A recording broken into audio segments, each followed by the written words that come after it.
मोहता महाविद्यालय के online classes में आप सभी स्टूडेंट्स का स्वागत है। कल का जो हमारा टॉपिक था वो वाटर है, उसी को आज कंटिन्यू कर रहे हैं। जल के बारे में कल बात की थी कि जल क्या है, उसमें क्या क्या इम्प्योरिटीज़ हैं या क्या क्या उसके अंदर लवण होते हैं और इसके जो प्राप्ति के स्रोत है वो कहाँ से है, कहाँ से जल की प्राप्ति होती है उनके बारे में जाना। फिर हमने जल की कठोरता के बारे में जाना कि जल की कठोरता दो प्रकार की होती है, स्थायी कठोरता और अस्थायी कठोरता। स्थायी कठोरता को दूर करने के लिए काफ़ी प्रयत्न करने पड़ते हैं, जबकि उसके कंपैरिजन में अगर बात करें अस्थायी कठोरता की तो उसको दूर करने के लिए ज़्यादा प्रयत्न की आवश्यकता नहीं होती है। अस्थायी कठोरता को दूर करने के लिए काफ़ी सारे मेथड्स हैं।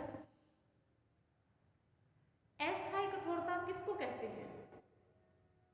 अस्थायी कठोरता होती है जब पानी के अंदर या जल के अंदर कैल्शियम तथा मैग्नीशियम बाइकार्बोनेट के लवण घुले रहते हैं तो वह जल की अस्थायी कठोरता हो। और अस्थायी कठोरता को कुछ समय के लिए पानी को उबालते हैं तो उसको आसानी से दूर किया जा सकता है। तो अस्थायी कठोरता की बात करते हैं कि अस्थायी कठोरता क्या है।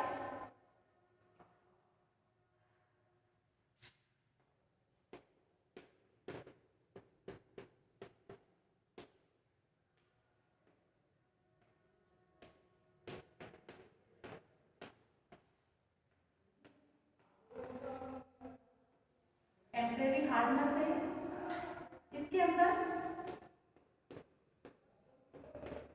कैल्शियम तथा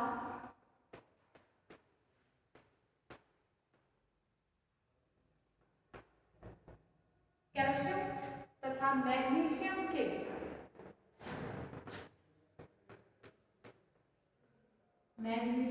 बाइकार्बोनेट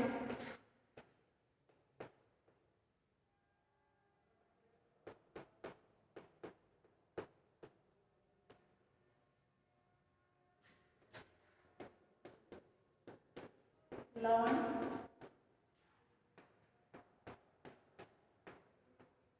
घुले रहते हैं। यही जल की अस्थायी कठोरता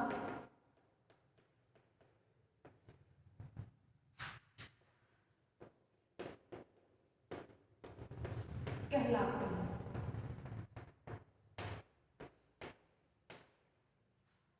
यही जल की अस्थायी कठोरता कहलाती है।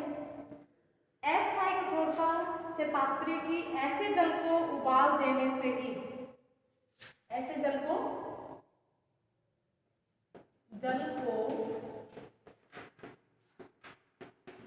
उबाल देने से ही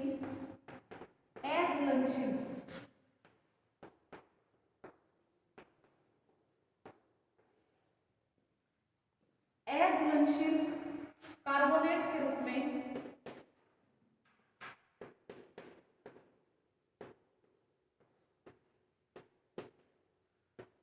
में परिवर्तित हो जाते हैं।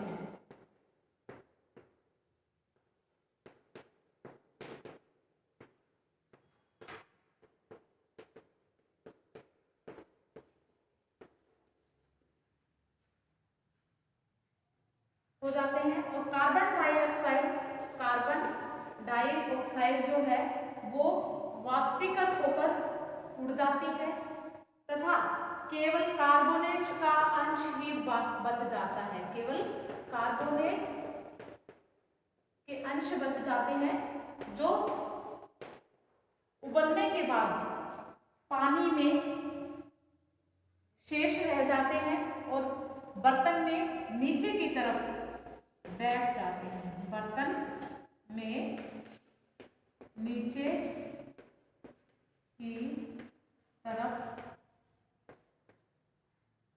जम जाते हैं और इस प्रकार से इनको दूर किया जा सकता है।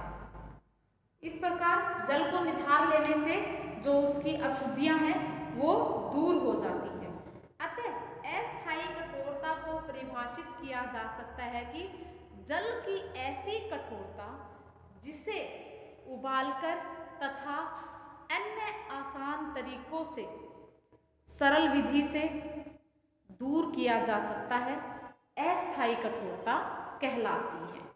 उबालकर या अन्य आसान तरीकों से इसको दूर किया जा सकता है। ये कैल्शियम की अस्थायी कठोरता है। इसको दूर करने के उपाय, इसको किस प्रकार से दूर किया जा सकता है?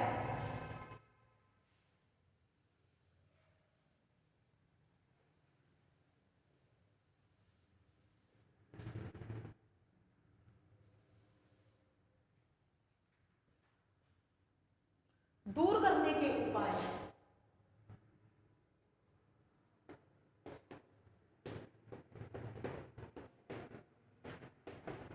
अस्थायी कठोरता।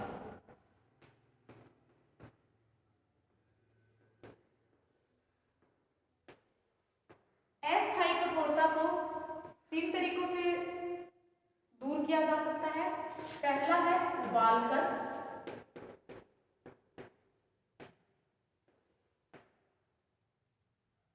उबालकर सबसे पहला जो मेथड है उबालकर, इसमें आप घर में भी इनको काफ़ी प्रयोग किया जाता है। जहाँ पर पानी में थोड़ी इम्प्योरिटीज़ वगैरह होती हैं तो उसको उबालकर छान लिया जाता है। उसके अंदर कुछ जो अशुद्धियाँ होती हैं वो उबलकर छानने से बाहर निकल जाती हैं और कुछ अशुद्धियाँ नीचे तले में बैठ जाती है, जम जाती है।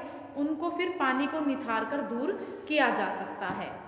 और उबलने से पूर्व यह विधि सर्वोत्तम विधि है। उबालने से पूर्व जल को सफेद एवं साफ महीन सूती तथा मलमल के वस्त्र से पहले पानी को छान लिया जाता है। छानकर 5-10 मिनट तक किसी बड़े बर्तन में रखकर इसको उबालते हैं। और प्रेशर कुकर में भी पानी को 121 डिग्री टेम्परेचर पर इसको उबाल लेते हैं। और प्रेशर कुकर में इसको इतने टेम्परेचर पर रखकर उबाल लेते हैं, उबालना रखते हैं। इस तापक्रम पर सभी प्रकार के जो जीवाणु होते हैं, सभी प्रकार के जीवाणु और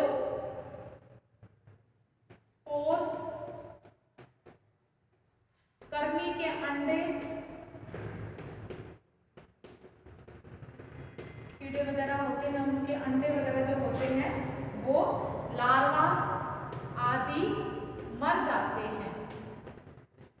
अगर इतने टेम्परेचर पर उनको उबालना रखेंगे तो वो इस टेम्परेचर पर मर जाते हैं। इस प्रकार से जल की अस्थायी कठोरता को हम दूर कर सकते हैं। जल में घुलनशील कैल्शियम कार्बोनेट तथा मैग्नीशियम कार्बोनेट क्रमशः यानी कैल्शियम कार्बोनेट तथा मैग्नीशियम कार्बोनेट के रूप में अवक्षेप हो जाते हैं तथा कार्बन डाइऑक्साइड गैस बनकर उड़ जाती है। इस प्रकार से जल को निथार कर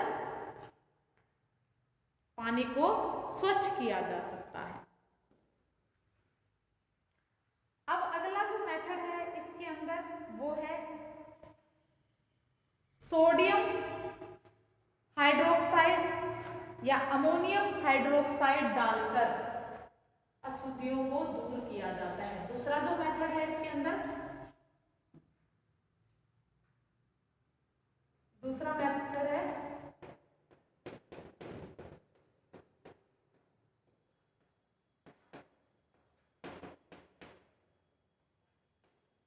हाइड्रोक्साइड तथा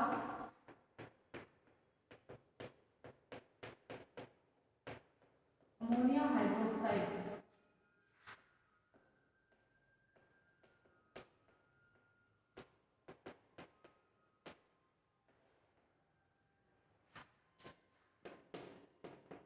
डालकर भी इनकी इम्प्योरिटीज होती हैं उनको दूर किया जाता है। जल की अस्थायी कठोरता को दूर करने के लिए जल के अंदर अमोनियम हाइड्रोक्साइड तथा सोडियम हाइड्रोक्साइड डालकर भी दूर की जा सकती है। अस्थायी कठोरता वाले जल में कैल्शियम तथा मैग्नीशियम कार्बोनेट के लवण घुले रहते हैं और ये लवण सोडियम हाइड्रोक्साइड तथा अमोनियम हाइड्रोक्साइड से रिएक्शन करते हैं, प्रतिक्रिया करते हैं और प्रतिक्रिया करके कैल्शियम तथा मैग्नीशियम के कार्बोनेट बनाते हैं। और ये जो कार्बोनेट होते हैं वो अघुलनशील होते हैं तथा जो अवक्षेप बनाते हैं जिन्हें छानकर अलग कर लिया जाता है। अगर वो पानी में घुल जाएं तब तो उनको निकालना मुश्किल हो जाता है, लेकिन ये जो कैल्शियम तथा मैग्नीशियम के जो लवण हैं वो सोडियम और अमोनियम हाइड्रोक्साइड के साथ प्रतिक्रिया करके अघुलनशील बन जाते हैं, जिनको उसमें जो बर्तन होता है उसके अंदर जम जाते हैं। फिर इनको पानी को निथार कर दूर किया जा सकता है। अगला जो मेथड है इसको दूर करने का अस्थायी कठोरता को, वो है क्लार्क मेथड। तीसरा है क्लार्क विधि।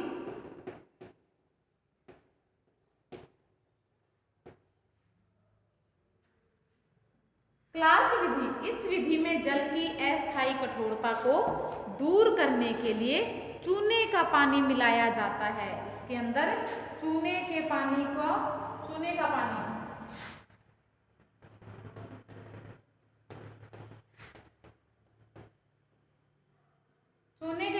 इसके अंदर मिलाया जाता है। चूने का जो रासायनिक सूत्र है वो CaOH, ये इसका फॉर्मूला होता है। कैल्शियम हाइड्रोक्साइड होता है ये।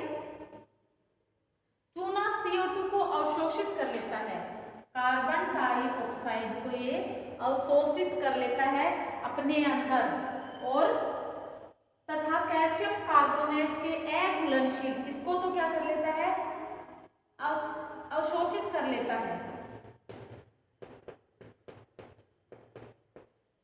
और कार्बोनेट के लवणों को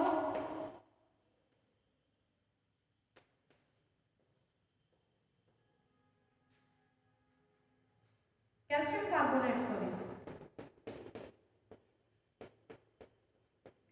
कार्बोनेट के अघुलनशील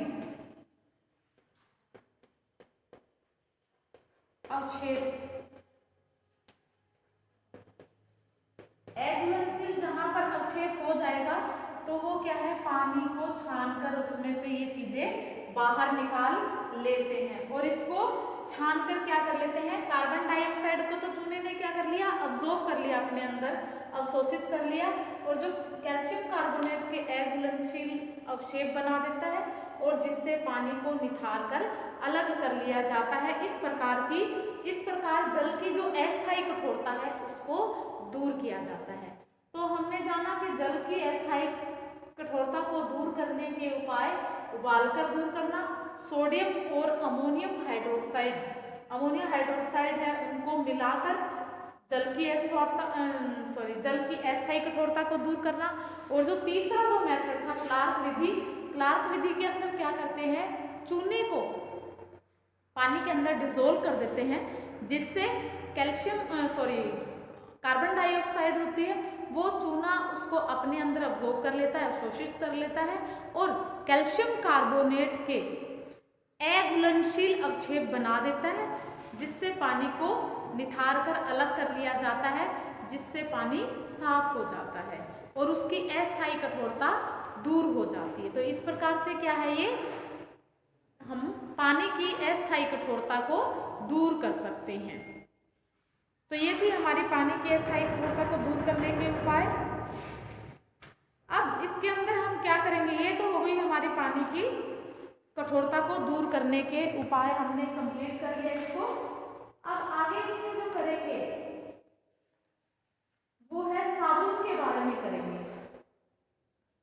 बारे में जानेंगे कि साबुन क्या है। आप सभी जानते हैं कि साबुन का प्रयोग आप घर में किस प्रकार से करते हो। साबुन का प्रयोग हम घर में वस्त्रों को धोने के लिए करते हैं। वस्त्रों को धोने के लिए साबुन का प्रयोग करते हैं और साबुन के द्वारा हमारे वस्त्रों पर जो मैल गंदगी वगैरह जो होती है वो दूर हो जाती है, उसको दूर किया जा सकता है। तो इस प्रकार से हम साबुन के बारे में पढ़ेंगे कि साबुन क्या है।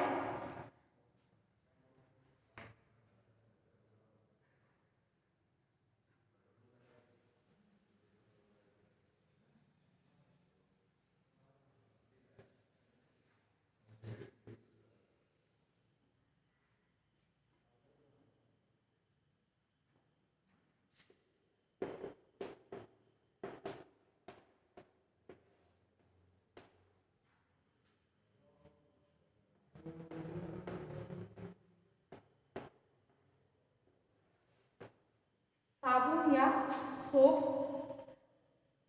इसका जो आविष्कार है वो अचानक ही हुआ था, अचानक एक घटना के रूप में हुआ था।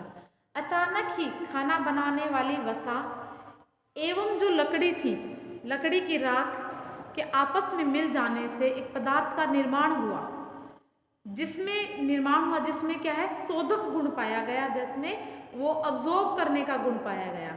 इसे ही साबुन का नाम दिया गया।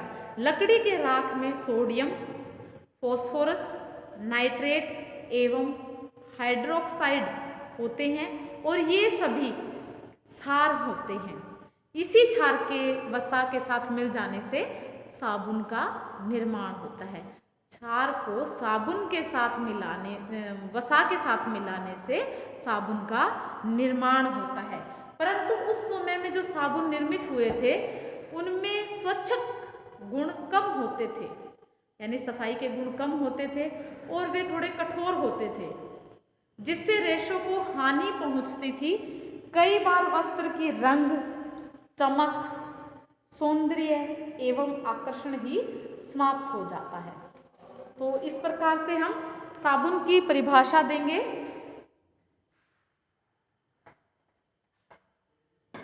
कि साबुन की परिभाषा क्या है।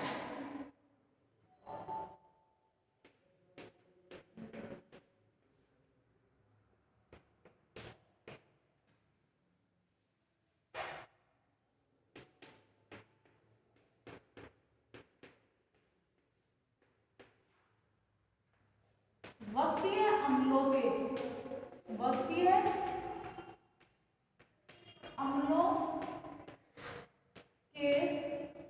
जो परिभाषा है, वसीय अम्लों के लवण को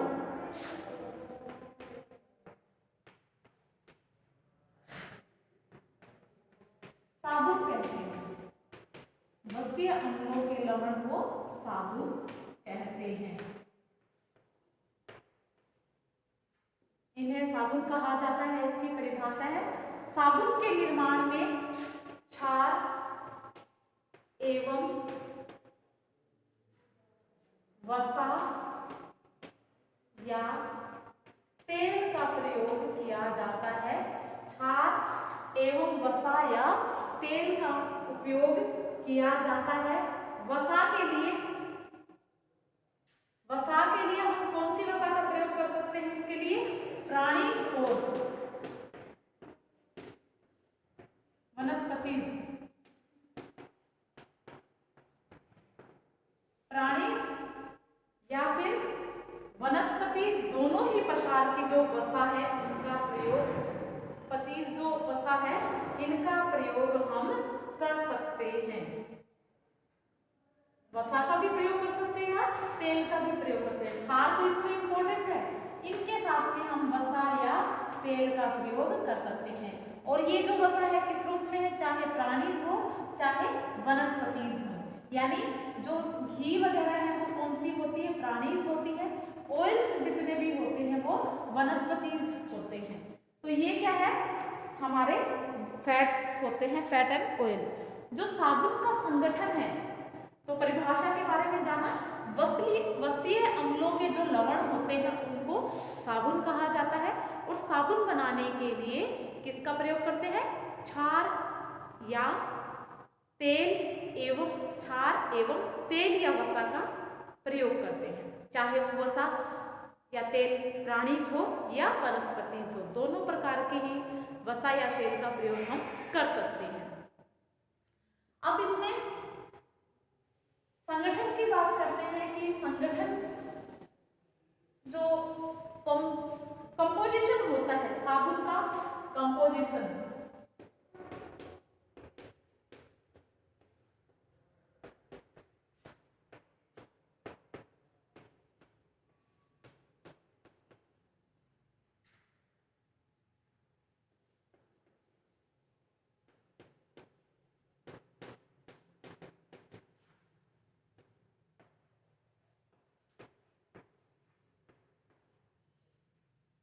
साबुन का संगठन, साबुन के निर्माण में मुख्यतः आपको बताया क्षार एवं वसा भाग लेते हैं। क्षार एवं वसा मुख्यतः ये भाग लेते हैं। इसके अतिरिक्त और क्या हो सकता है? फ्रेंच चोक,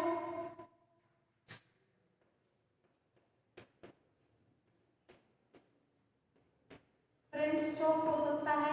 और इसके अंदर क्या हो सकता है? सोपस्टोन,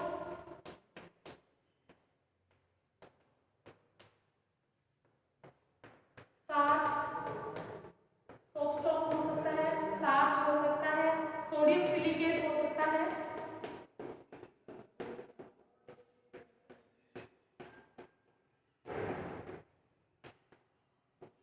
सोडियम सिलिकेट हो सकता है, नमक रेजिन, नमक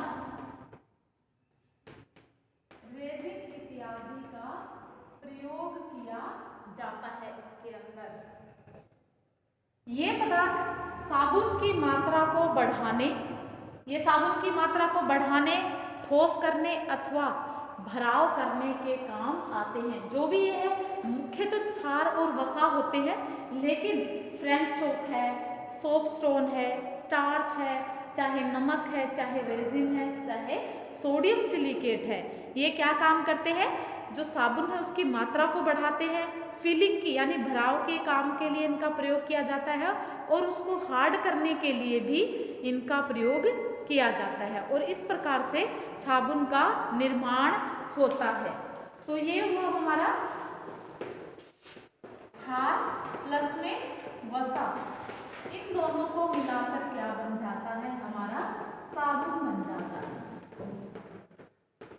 साबुन का निर्माण होता है एल्कली प्लस में फैट, और ये मिलकर क्या बना? हमारा सोप।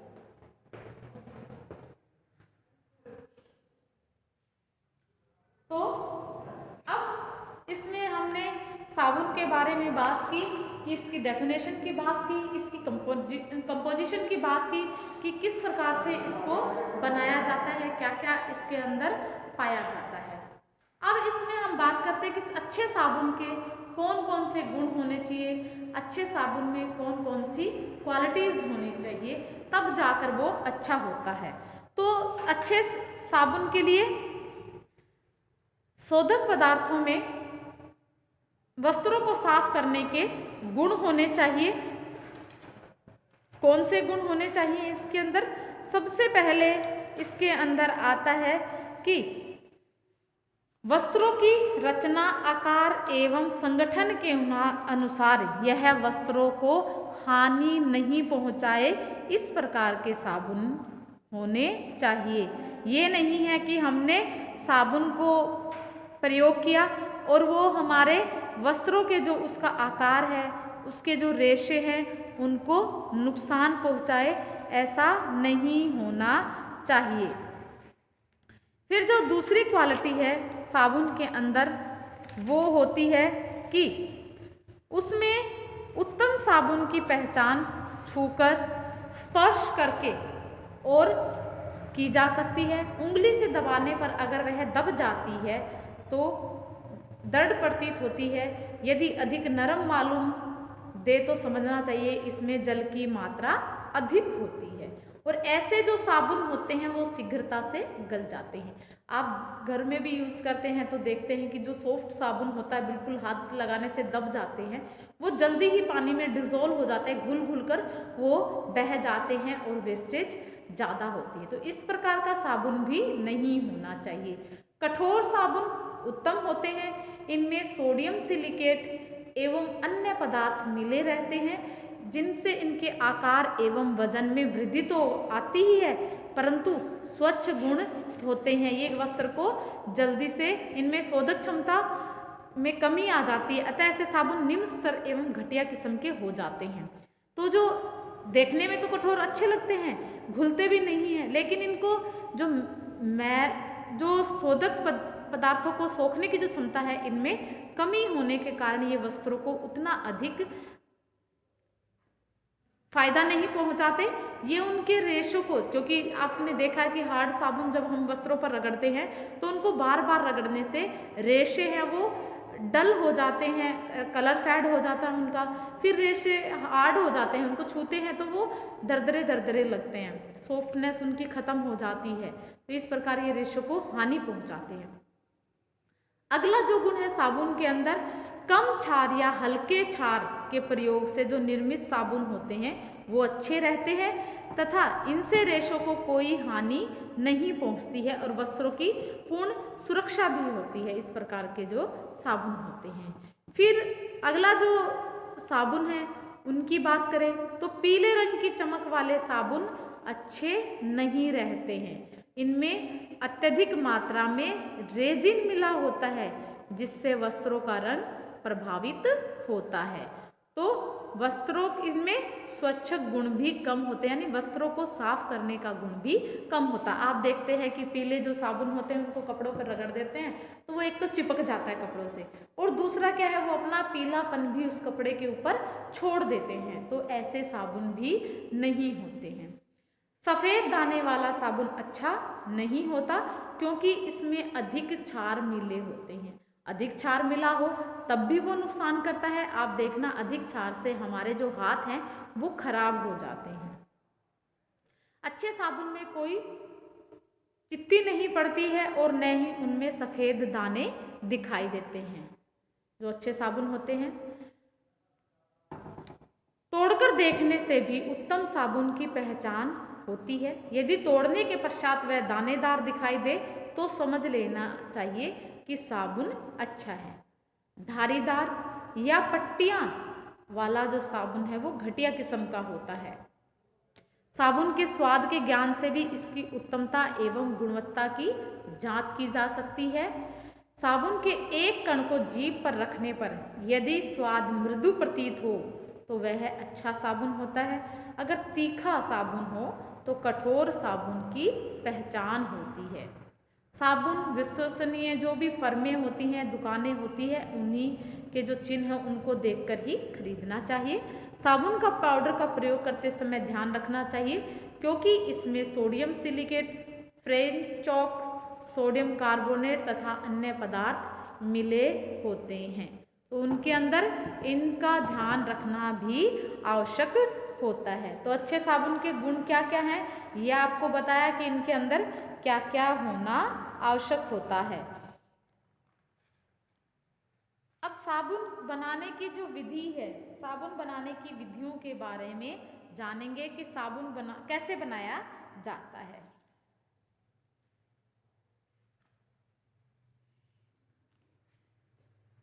साबुन दो विधियों के द्वारा बनाया जाता है, एक गर्म विधि द्वारा, एक ठंडी विधि द्वारा। साबुन दो प्रकार से बनाया जाता है, गर्म और ठंडी विधि द्वारा।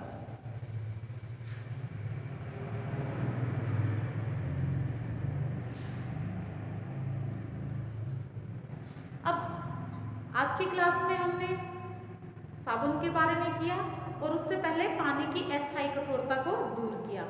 अस्थायी कठोरता को दूर करने के लिए 3 मेथड बताए, उसमें उबालकर सोडियम और अमोनिया हाइड्रोक्साइड को मिलाकर हम पानी की कठोरता को दूर करते हैं। और जो तीसरा मेथड था वो क्लार्क मेथड था, जिसके अंदर हम चूने को मिलाकर पानी की कठोरता को दूर करते हैं। फिर हमारा अगला जो टॉपिक है वो हमने साबुन स्टार्ट किया।